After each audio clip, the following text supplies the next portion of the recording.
નમસ્કાર, હું હર્ષ Rathod, India news ગુજરાતમાં આપનું સ્વાગત છે। ન્યૂઝ રૂમ લાઈવથી સૌથી મોટા સમાચાર જામનગરથી આપને આપી દઈએ। જામનગરની મનપા કચેરીમાંથી બોમ્બ મળ્યા હોવાની ધમકી મળી છે। સૌથી મોટા સમાચાર આપને જણાવી દઈએ કે બોમ્બથી ઉડાવી દેવાની ધમકી મળી છે જામનગર મહાનગરપાલિકાને। અને જ્યારે આપને સૌથી મહત્વપૂર્ણ અત્યારે સમાચાર આપને આપી દઈએ, જામનગર મહાનગરપાલિકાને બોમ્બ હોવાના ઈમેલ મળતા ખળબળાહટ મચી ગયો છે। એલસીબી અને એસઓજી, बीडीडीएस અને પોલીસની ટીમો સ્થળ પર દોડીને મહાનગરપાલિકા બિલ્ડિંગમાં સઘન સર્ચ ઓપરેશન શરૂ કરી દેવામાં આવ્યું છે।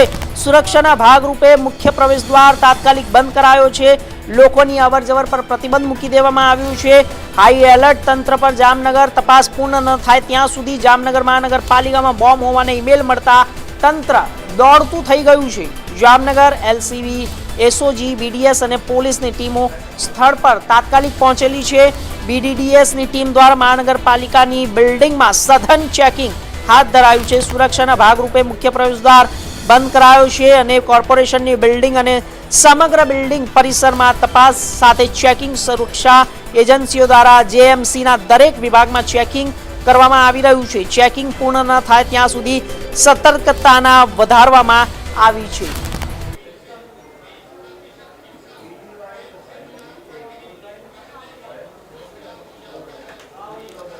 તો આપને જણાવી દઈએ કે જામનગર મહાનગરપાલિકાને બોમ્બથી ઉડાવી દેવાની ધમકીના ઈમેલો મળ્યા છે અને આ સાથે જ ઈમેલ મળતા ખળબળાટ મચી જવા પામ્યો છે। એલસીબી, એસઓજી, બીડીડીએસ અને પોલીસની ટીમો તાત્કાલિક ઘટના સ્થળે પહોંચી છે। તપાસની કાર્યવાહી ચાલુ છે। કોણે આ ઈમેલ મોકલ્યો છે તે તરફ અત્યારે તે દિશામાં તપાસ ચાલી રહી છે અને લોકોની અવરજવર પર પ્રતિબંધ મૂકી દેવામાં આવ્યું છે। દરેક વિભાગ પર ચેકિંગ શરૂ કરી દેવામાં આવ્યું છે। તપાસ પૂર્ણ ન થાય ત્યાં સુધી જ્યારે આ હાઈ એલર્ટ તંત્ર પર કામ કરશે। તો આ સાથે જ સુરક્ષાના ભાગરૂપે મુખ્ય પ્રવેશદ્વાર છે તે બંધ કરી દેવામાં આવ્યો છે। જામનગર મહાનગરપાલિકા જેએમસી ની અંદર જે આ ઈમેલ મોકલ્યો છે તે ઈમેલ ખૂબ જ જે મોકલવામાં આવ્યો છે તેનાથી લોકોમાં અત્યારે એક ભયજનક સ્થિતિ ઊભી થઈ ગઈ છે અને આસપાસના લોકોમાં એક ચિંતાનું મોજું ફરી વળ્યું છે। તો દર્શક મિત્રો, જેએમસીથી આ જે સમાચાર છે તે સામે આવી રહ્યા છે। જામનગર મહાનગરપાલિકાની આ એક જે ઘટના છે, બોમ્બથી તેને ઉડાવી દેવાની ધમકીઓ મળી રહી છે। આ લગભગ જે ધમકીઓ છે તે અવારનવાર આવી ધમકીઓ આવતી હોય છે। તો જામનગર મહાનગરપાલિકાને બોમ્બથી ઉડાવી દેવાની ધમકી મળતા ઈમેલ મળ્યો છે અને એલસીબીની ટીમ છે, એસઓજીની ટીમ છે। માઇક મોટો દેખાવા દે। શું ઘટના બની છે આજે?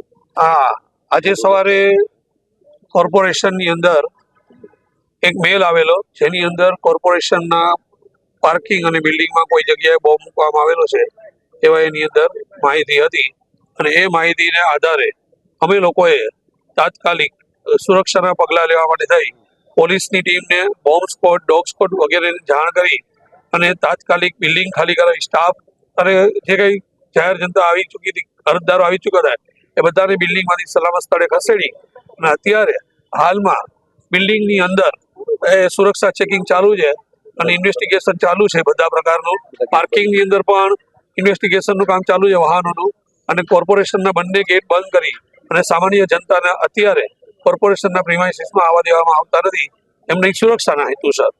અને થોડી વારમાં આ કાર્ય પૂરું થશે ઇન્વેસ્ટિગેશન અને ઓલ સેફનો મેસેજ મળી જશે એટલે અમે રાબેતા મુજબની કાર્યવાહી શરૂ કરી આપશું।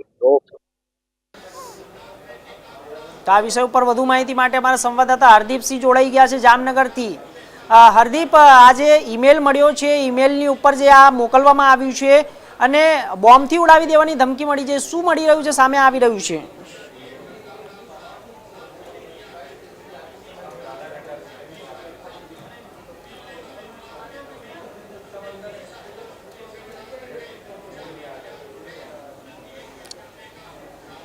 જી જી, તો આપને જણાવી દઈએ કે આ જે દ્રશ્યો છે તે દ્રશ્યો જામનગર મહાનગરપાલિકાના છે અને આ જામનગર મહાનગરપાલિકાની અંદર ઈમેલ મળ્યો છે કે બોમ્બથી ઉડાવી દેવાની ધમકીઓ આપવામાં આવી રહી છે। કોણે ધમકીઓ આપી છે તે દિશામાં તપાસ ચાલી રહી છે। પોલીસની તમામ ટીમો અત્યારે કામ કરી રહી છે। આ વિષય ઉપર વધુ માહિતી માટે અમારા સંવાદદાતા જામનગરથી હરદીપસિંહ પુરી જોડાઈ ગયા છે। હરદીપ, શું છે આખી ઘટના? જે ઈમેલ મોકલવામાં આવ્યો છે, ઈમેલ કોણે મોકલ્યો છે અને શા માટે મોકલ્યો છે અને આનું કારણ શું છે, શું સામે આવી રહ્યું છે? હરદીપ જી, આપને જણાવી દઉં છું કે આજે જામનગરમાં વહેલી સવારે 10 વાગ્યાની આસપાસ ઓફિસ ખુલી, મહાનગરપાલિકાની ઓફિસ ખુલી ભેગું એ મેલ જોવામાં આવ્યું હતું।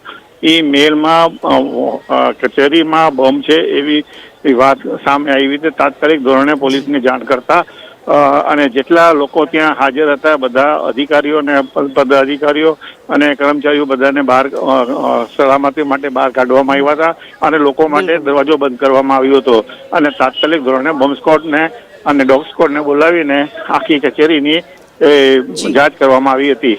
જી બિલકુલ, તો અત્યારે જે આ તપાસ કરવામાં આવી રહી છે ક્યાં સુધી પૂર્ણ થઈ જશે અને આ તપાસની અંદર કોણ કોણ જોડાયેલું છે? અને આ સાથે આવા જે સમાચાર છે એ પહેલા પણ અગાઉ પણ આવી ગયા હતા અને આવી ધમકીઓ અગાઉ પણ આવી ગઈ હતી। કોણ પકડમાં આવી રહ્યું છે અને કેમ આવી ધમકીઓ આપી રહ્યું છે? શું સામે આવી રહ્યું છે? જી, આપને જણાવી દઉં કે આ તો મેલ આવ્યો છે એ તપાસનો વિષય છે। હાલ જે જામનગરના અધિકારીઓ છે એ તપાસ કરે છે મેલ ક્યાંથી આવ્યો, કે કેને મોકલેલો, શું કારણ હતું। હાલ બોમ્બની એક અફવા સાબિત થઈ છે બોમ્બ સ્ક્વોડ ને ડોગ સ્ક્વોડ દ્વારા અને એસઓજી અને એલસીબી જેટલી એજન્સીઓ હતી એ લોકો તરફથી ક્લીન ચીટ દેવામાં આવ્યું હતું કે હાલમાં જામનગર મહાનગરપાલિકામાં અંદર કશું વાંધાજનક છે નહીં। જી જી, ચોક્કસથી હરદીપ, આપનો ખૂબ ખૂબ આભાર માહિતી આપવા માટે।